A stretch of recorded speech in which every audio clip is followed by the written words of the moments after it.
నమస్తే బాబు. నమస్తే అండి. ఏం పేరు నీ పేరు? వినోద్ అండి. Okay, Gaddala Vinod, son of Gaddala Krishna. ఇది మనం చూస్తున్న వెరైటీ పేరు వచ్చేసి శ్రీ దత్త అగ్రిజెనెటిక్స్ వారి గ్యాలక్సీ 345 అనే రకం. కింద నుంచి కూడా ఇది మనకి తంతులుగా ఎక్కడ చూసిన విపరీతమైనటువంటి కాయ, ఎక్కడ కూడా కాయ మచ్చలేదు. ఇదంతా ఎక్కడ చూసినా కూడా గుత్తులు కాసింది. ఎక్కడ చూసినా పచ్చికాయ, పండుకాయ ఎన్ని తంతులకు కాసిందో చూడండి. ఇది వదలండి, ఇక్కడ దాకా ఒక తంతి అండి. మళ్ళీ ఇక్కడ నుంచి చూసినట్టయితే చూడండి ఎంత కాయ ఉందో.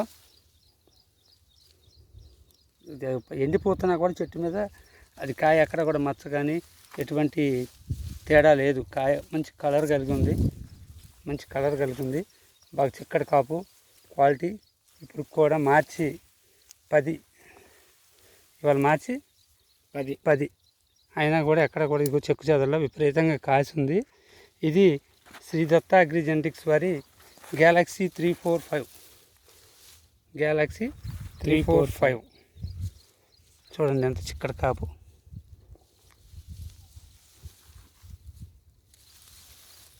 ఏ తంతి చూసినా కూడా అట్నే ఉంది. కాయ సైజు ఉంది, కలర్ ఉంది, మంచి బరువు ఉంది, గింజ శాతం ఎక్కువ ఉంది, రైతుకు కావాల్సినంత విధంగా ఉంది. తోటంతా కూడా అట్లనే ఉంటుంది, రైతులు గమనించాలి.